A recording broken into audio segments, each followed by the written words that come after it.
Assalamualaikum warahmatullahi wabarakatuh. Perkenalkan, nama saya Marweni, NPM 187510141.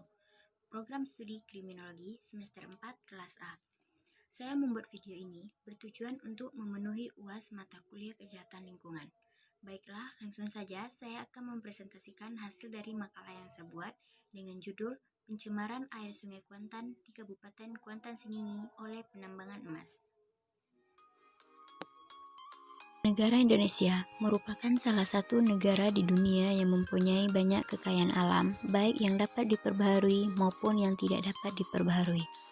Jenis kekayaan alam yang tidak dapat diperbaharui contohnya adalah sumber daya alam berupa tambang. Banyak sekali jenis tambang yang ada di Indonesia, antara lain tambang emas, batu bara, dan pasir. Baiklah, di sini saya akan membahas tentang pertambangan emas. Sebelum saya masuk ke pertambangan emas, saya akan menjelaskan apa itu pertambangan. Pertambangan adalah serangkaian kegiatan dalam rangka upaya pencarian, penggalian, pengolahan, pemanfaatan, dan penjualan bahan galian.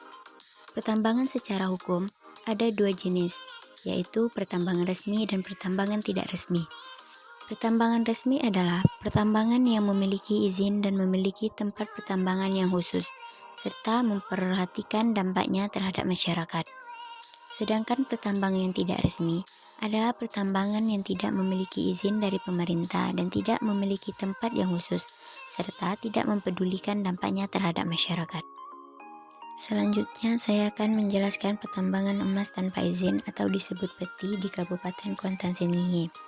Peti adalah salah satu pertambangan tidak resmi yang kini menjadi ancaman bagi semua pihak, baik dari pihak pemerintah Kabupaten Kuantan Sengingi khususnya dan pemerintah Provinsi Riau pada umumnya, maupun masyarakat yang secara langsung terkena dampak peti berupa kerusakan lingkungan. Kasus kerusakan lingkungan hidup yang terjadi di Kabupaten Kuantan Sengingi pada saat ini adalah banyaknya kegiatan peti yang mengakibatkan terjadinya kerusakan lingkungan. Kerusakan lingkungan di sekitarnya berupa pencemaran air dan tanah yang dikarenakan adanya galian-galian pada tanah dan sungai. Penambangan emas tanpa izin atau disebut peti di Kabupaten Kuantan Sengingi sudah marak-maraknya dari dahulu. Hampir di semua kecamatan Kabupaten Kuantan Sengingi adanya operasi penambangan liar yang dialiri Sungai Batang Kuantan. Selanjutnya, nama kecamatan dan jumlah tambang emas tanpa izin atau peti di Kabupaten Kuantan Sengingi. Yang pertama, Hulu Kuantan 200 unit, yang kedua Sentajo Raya 160 unit, yang ketiga Sengingi Hilir 155 unit, yang keempat Cerenti 150 unit, yang kelima Kuantan Hilir Seberang 150 unit, dan masih banyak kecamatan-kecamatan lainnya yang ada di Kabupaten Kuantan Sengingi. Baiklah, selanjutnya saya akan memperlihatkan proses penambangan emas yang ada di Kabupaten Kuantan Sengingi.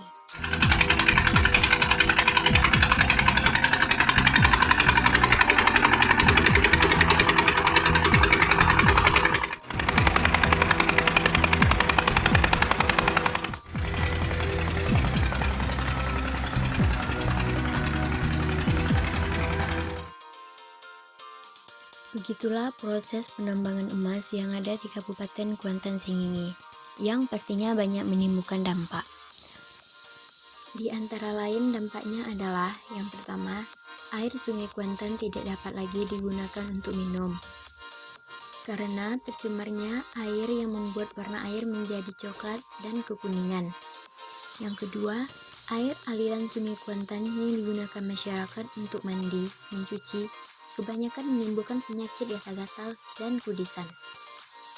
Yang ketiga, banyaknya ikan yang mati.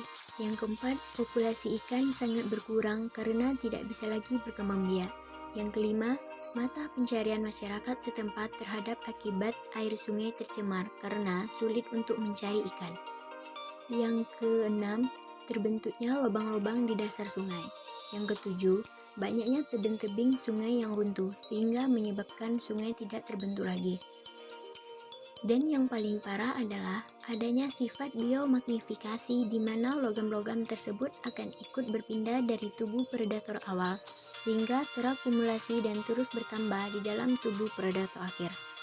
Misalnya dari ikan ke manusia. Mengapa saya menyebut dari ikan ke manusia? Karena masyarakat di Kabupaten Kuantan Sengingi banyak mengkonsumsi ikan dari Sungai Kuantan yang dimakan untuk keseharian. Selanjutnya, faktor penyebab penambangan emas tanpa izin di Kabupaten Kuantan Sengingi. Yang pertama, faktor ekonomi. Yang kedua, faktor sosial budaya. Selanjutnya, adanya pemodal. Selanjutnya, lemahnya penegakan hukum. Baiklah, itulah hasil dari presentasi saya pada video ini. Mohon maaf jika ada kekurangan dan kesalahan dalam perkataan, dan saya akhiri dengan Assalamualaikum warahmatullahi wabarakatuh.